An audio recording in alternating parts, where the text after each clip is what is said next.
Do you ever dream of growing flowers in an English stately home? Well, if so, Botany Manor is going to be the idyllic escape you are looking for. I have had a sneak peek at this highly anticipated game, and I wanted to give you 5 things you should know about before hitting the play button for the first time.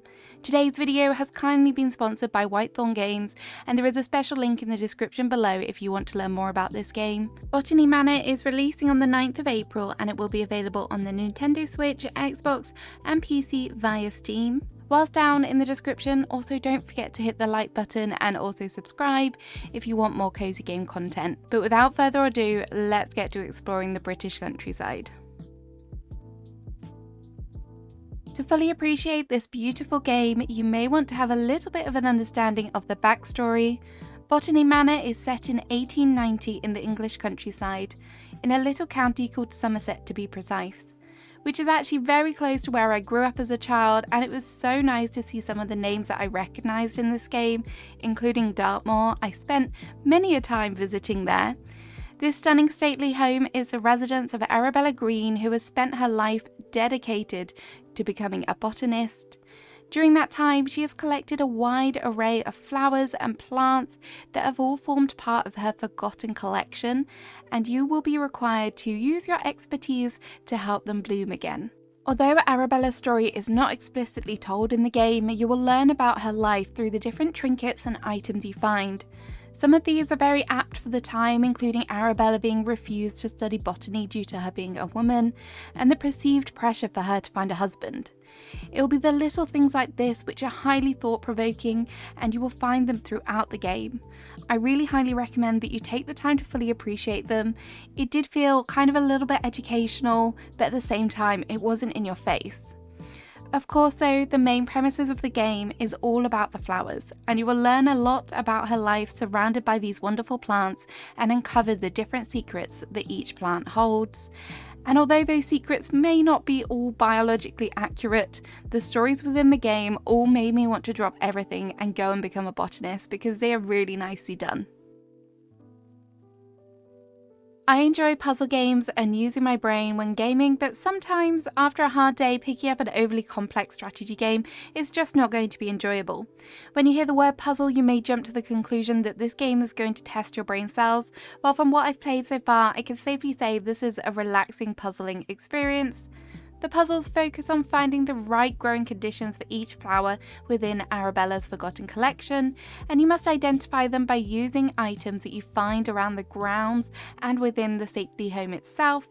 Some of the areas are off limits, and you may also need to use your savvy skills to find your way into them, but some are also locked behind certain events which will become clear as you progress. The game is very much a point and click style, and the answers are all in your surroundings. It's just a matter of finding them and putting all of the pieces together and making sure that they apply to the correct flower that you're dealing with at the time. Think of yourself like a flower detective. I do highly encourage you to pick up and investigate everything you find. Make sure that you rotate, turn pages and flip items too, as there may be even more information lurking.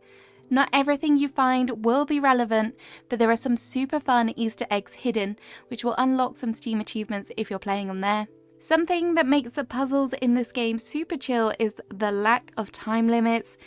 Definitely take your time with everything and do it at your own pace. Sometimes you may not succeed on the first try, and that's okay.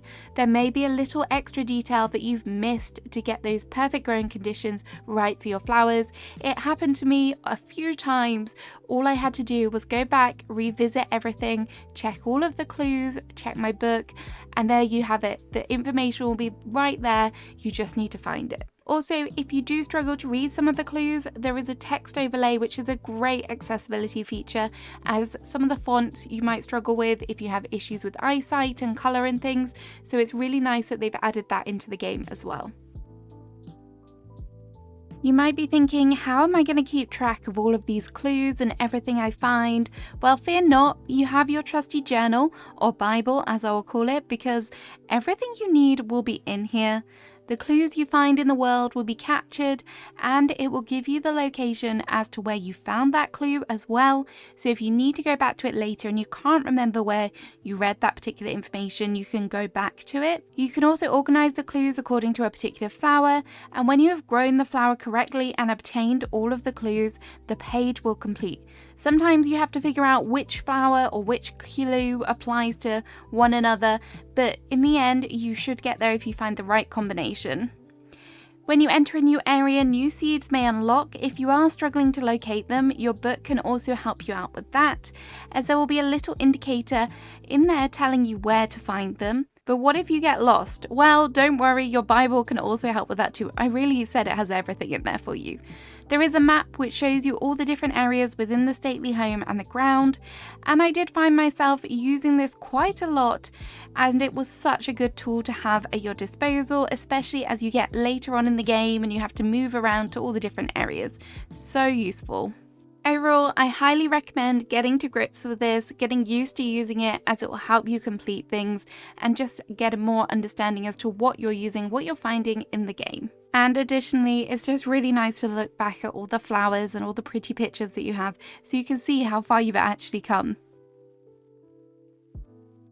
The next thing you must do is explore. I highly recommend that you take your time away from the puzzling and explore every nook and cranny and take in the wonderful game graphics. There are lots of different areas to appreciate, both outside and inside. There are plenty of lovely gardens to get lost in and a whole array of different themed rooms, which will transport you to the time period. As I said, this game is set in the English countryside, and while strolling through the terraces, I even found this wonderful vista of the hills and the river. It was so nice. The gardens are also beautifully done with the different colours of plants and the lovely water features. It really does feel like a true British stately home and all of their wonderful gardens, and it's clear the developers have taken the time to encapsulate that here. Animal Crossing fans will also appreciate this because I even found a wide brimmed straw hat. It's just perfect. Your cottagecore dreams can come alive in this game, that's for sure. And the final thing I just wanted to talk about is the overall game vibe. I've said this, it's got lovely visual surroundings and relaxed gameplay, which definitely do create a wholesome and cozy feeling, but the game also has a really great soothing and complimentary soundtrack and game sounds as well, and these all kind of contribute and enhance the relaxed gameplay. I really do highly recommend that you play the sounds on for this game. It will kind of put you more into the zone, more into the feeling of being in the stately manor at the time set. It's just wonderful. And just before we go, I know I said one final thing, but this is another final thing. I know a lot of you have mentioned about first-person player games and how they may make you feel motion sick. There is lots of on-screen movement and visual effects to help you with this in the game, so hopefully this won't put you off and you'll still be able to enjoy this beautiful game. So there we have it. There are 5 things you must know about Botany Manor before playing it for the first time. If you're thinking about purchasing this game, I also hope that this gave you a good idea as to what to expect from the gameplay and just overall the game itself. Don't forget that there is a link in the description below so you can go and check it out, and don't forget it's coming on multiple platforms including the Switch. I think it would be nice to play on their handheld, also Steam and Xbox. Have a great rest of your day, guys. Let me know in the comments what you think about this game and if you're going to enjoy it, if you're going to pick it up, and I shall see you again soon. Bye bye!